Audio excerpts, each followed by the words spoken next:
پھر اللہ تبارک و تعالیٰ نے آگے ارشاد فرمایا حضرت آدم کی پیدائش کا واقعہ. کچھ مفسرین نے لکھا اللہ نے مشورہ کیا تھا فرشتوں سے وَإِذْ قَالَ رَبُّكَ لِلْمَلَائِكَةِ إِنِّي جَاعِلٌ فِي الْأَرْضِ خَلِيفَةً. لیکن کچھ مفسرین کہتے ہیں کہ اللہ کو ضرورت نہیں فرشتوں سے مشورہ کرنے کی. اللہ نے فرشتوں سے مشورہ نہیں کیا بلکہ رب نے انہیں آگاہ فرمایا تھا کہ میں لگا ہوں زمین پہ اپنا نائب بنانے, میں خلافت دینے لگا ہوں زمین پہ. اب یہ تو دینے والی کی مرضی ہے نا, اس نے کس کو دینی ہے, یہ تو دینے والے کی مرضی ہے نا اس نے. تو کچھ لوگ کہتے ہیں کہ دینے والے سے زیادہ ہمیں پتہ ہے. تو فرشتوں کو بھی یہ اجتہادی خطا ہو گئی, کہنے لگے یا اللہ اسے نہ بنانا, یہ فساد کرے گا, یہ خون ریزیاں کرے گا. تو اللہ نے فرمایا جو میں جانتا ہوں وہ تم. اللہ اکبر. امام راضی فرماتے جب رمضان آتا ہے تو اللہ فرشتوں سے کہتا ہے ذرا یہ کھول کے دروازے دیکھو نا یہ زمین پہ کیا کر رہے ہیں. تم تو کہتے تھے فساد کریں گے اور یہ سارے تراویحاں پڑھ رہے ہیں. تم تو گویا کہتے تھے فساد کریں گے اور یہ تو دیکھو گویا رمضان کے روزے رکھ رہے ہیں, یہ تو میری یاد میں نکلے ہوئے ہیں. تم کچھ کہتے تھے اور دیکھو میں نے تمہیں کہا تھا نا جو میں جانتا ہوں وہ تم. اللہ نے پھر حضرت آدم علیہ السلام کو تمام زمانے کے علوم عطا کیے, علم سکھا لیا. تو فرشتوں سے کہا تم بھی ان چیزوں کے نام بتاؤ, تو وہ بتا سکے نہیں. اللہ نے فرمایا اب اس طرح کرو آدم کو سجدہ کرو. سب نے سجدہ کیا سوائے وہ. کہنے لگا یا اللہ صرف تجھے ہی کرنا ہے, کرنا بھی صرف اللہ کو چاہیے پر رب کے آگے بھی جھکنا چاہیے, اور جس کے سامنے رب جھکائے نا وہاں بھی.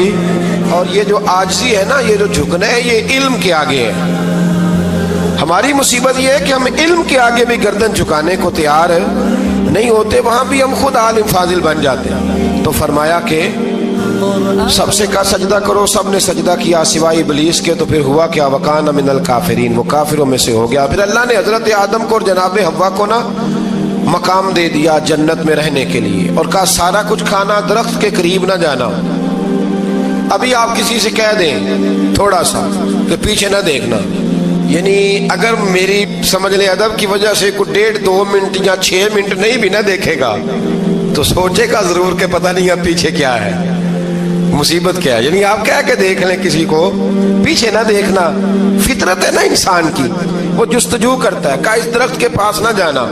تو حضرت حوا سلام اللہ علیہ کہتے ہیں دل میں خیال رہتا تھا کہ آخر ہے کیا درخت کے پاس. یہی انسان کا عقیدہ توحید ہے کہ جہاں سے رب منع کر دے وہاں وہ منع ہو جائے. اور یہ ان کی خطا نہیں تھی,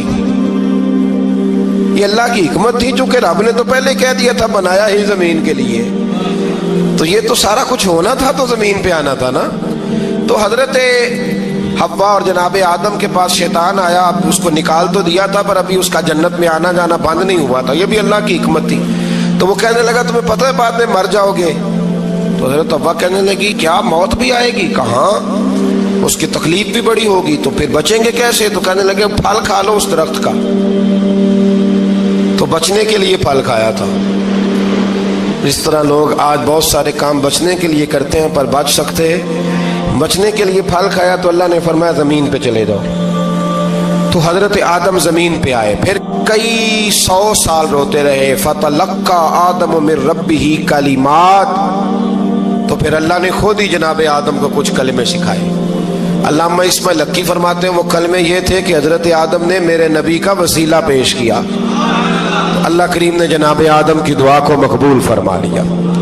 پھر آگے بنی اسرائیل کا ذکر آ جاتا ہے. اللہ تعالیٰ نے بنی اسرائیل, آج آپ اسی قوم کو یہودی کہتے ہیں, ان کو اللہ نے اس زمانے میں فضیلت عطا کی تھی بہت زیادہ. تو عرب کے اندر جب نبی پاک علیہ السلام نے اعلان نبوت کیا تو کچھ لوگوں نے یہ کہہ دیا کہ اگر یہ یہودی کلمہ پڑھ لیں گے تو ہم بھی پڑھ لیں گے. تو پھر اللہ نے انہیں یاد کرایا کہ تم اصل میں کیا ہو, تمہیں کلمہ پڑھنا چاہیے. تو اہل یہود کا تذکرہ کرتے کرتے رب کریم نے ایک بات یہ بھی ارشاد فرمائی کہ تم لوگوں کو تو کہتے رہے ہو کہ وہ نبی آنے والے ہیں, وہ نبی آنے والے ہیں, اور جب آ گئے ہیں تو ماننے کو تیار نہیں ہو. تو فرمایا تأمرون الناس بالبر وَتَنْسَوْنَ أَنفُسَكُمْ وَأَنْتُمْ تَتْلُونَ الْكِتَابَ. لوگوں کو بھلائی کا حکم دیتے ہو اور اپنے آپ کو بھول جاتے ہو. أَفَلَا تَعْقِلُونَ, تمہیں عقل نہیں؟ پھر اللہ نے انہیں یہ بھی یاد کرایا کہ یاد کرو وہ زمانہ کہ جب فرعون نے خواب دیکھ لیا تھا کہ کوئی بچہ اس کی سلطنت کو تباہ کرے گا تو پھر اس نے تمہارے بچوں کو ذبح کرانا شروع کیا اور تمہاری بیٹیوں کو چھوڑتا تھا. فرمایا یہ بھی تو تم نے دیکھا, میں نے تمہیں پھر تم سے کہا جہاد کرو قوم عمالقہ کے خلاف, تو مقام طیہ میں جا کے یہ لوگ کہنے لگے ہم سے جہاد نہیں ہوتا. اللہ نے انہیں ایک میدان میں قید کر دیا. بڑی دلچسپ بات, قید تو لوگ ہوتے ہیں نا چار دیواری میں, تو اللہ نے بنی اسرائیل والوں کو جب انہوں نے کہا ہم جہاد نہیں کریں گے تو اللہ نے میدان میں قید کر دیا. میدان میں, یہ یاد رکھیں, جب انسان اللہ کی نافرمانی کرتا ہے تو اسے ایسی قید ملتی ہے جس کا اس نے تصور بھی نہیں کیا ہوتا. ایک میدان ہے مقام طیہ, قید ہو گئے, سارا دن سفر کرتے تھے, سارا دن, تو رات کو تھک کے سوتے تھے, صبح اٹھتے تھے نا جب, تو وہیں ہوتے تھے جہاں کل صبح چلے تھے. تو رب جب کسی کو قیدی بناتا ہے تو اسے زنجیروں کی سلاخوں کی ضرورت, دعا فرمائے اللہ تبارک و تعالی غموں سے نجات عطا فرمائے. یہ دعا فرمائے, ایسی قید دیتا ہے کہ جس سے پھر چھٹکارا ہو سکتا. تو بنی اسرائیل کا بہت زیادہ تذکرہ اس بارے میں اللہ تبارک و تعالی نے پھر بیان کیا, اور پھر کہا کہ انہیں جو حکم دیا جاتا تھا یہ اس کی سرتابی کرتے تھے, پھر اللہ نے ان پر ذلت نازل کر دی اور یہ ہمیشہ اس کا شکار رہے. قوم سبت کا ذکر فرمایا اللہ نے, ہفتے والے دن کچھ لوگ نافرمانی کرتے تھے. ہمارے بھی ہیلے بہانے ہیں نا آج کل کاروبار میں. تو اسی سپارے کی آیت نمبر 65 کے اندر اللہ تعالیٰ نے حضرت داؤد کی قوم کا ذکر کیا کہ اللہ نے انہیں حکم دیا تھا کہ ہفتے والے دن مچھلیاں نہیں پکڑنی. تو وہ کہتے تھے چلو ہاتھ لگا کے نہیں پکڑنی, ہاتھ لگا کے. وہ ہمارے لوگ ہیلے بہانے تلاش کر لیتے ہیں نا, وہ بڑے جناب انشورنس والا آ گیا, اب وہ بینک والا آ گیا, وہ فلانے صاحب آ گئے, وہ تروڑ مروڑ کے کہانیاں باتیں, اور پھر ہمیں بھی رستے مل جاتے ہیں بچنے کے. مفتی صاحب نے کہہ دیا تھا, ایک مولانا سے میں نے ان کو کہا ہفتے والے دن مچھلیاں نہیں پکڑنے کا, نہیں پکڑتے, چھوٹے چھوٹے حوض بنا لیے. تو مچھلیاں زیادہ آتی تھی اس دن, یہ بھی اللہ کی قدرت تھی. نماز کے وقت گاہک زیادہ آتے ہیں, یہ اس کی قدرت ہوتی ہے. تو وہ مچھلیاں حوض میں جمع ہو جاتی ہیں. یوں سمجھ لیں کہ جال انہوں نے لگا لیے ہوئے تھے, تو جال میں وہ پھنستی رہتی تھی, حوضوں میں آتی رہتی تھی. ہفتے کو نہیں پکڑتے تھے, اتوار کو پکڑ لیتے تھے. تو پھر اللہ نے انہیں سزا دی. فرمایا تماشے کرتے ہو اللہ کے حکم کے ساتھ. کیا سزا دی؟ فَقُلْنَا لَهُمْ كُونُوا قِرَادَةً خَاسِئِينَ, فرمایا بندر بن جاؤ دھتکارے ہوئے. جو رزق حرام طریقے سے کماتے تھے رب انہیں بندر بنا دیتا تھا. ابھی بھی میں نے دیکھے ہیں بڑے بڑے تاجر پاگلوں جیسی زندگی گزار رہے ہیں. نفسیاتی طور پہ سکون نہیں ہے, کروڑوں روپیہ پڑا ہے. کیوں؟ اس لیے کہ رب کے بتائے ہوئے طریقے کے مطابق تجارت نہیں کرتے. آگے ایک اور دلچسپ بات آ گئی. بنی اسرائیل کے اندر نا ایک شخص نے اپنے چچا کو قتل کر دیا جائیداد کے لیے. یہ دیکھیں کب سے لوگ جائیداد کے لیے قتل کرتے آ رہے ہیں.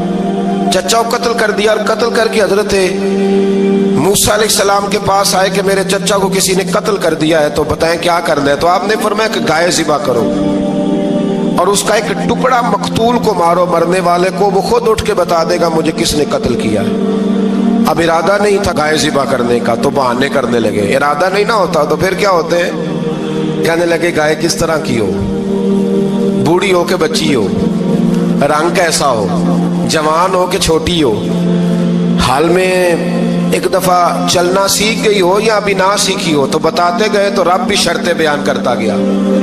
گہرے زرد رنگ کی ہو, حال کے اندر اسے نہ چلایا گیا ہو, پانی نہ نکالا گیا ہو, نہ بچی ہو نہ جوان ہو, اس کے درمیان ہو. یہ ساری شرطیں کہاں پائی جاتی تھی؟ حضرت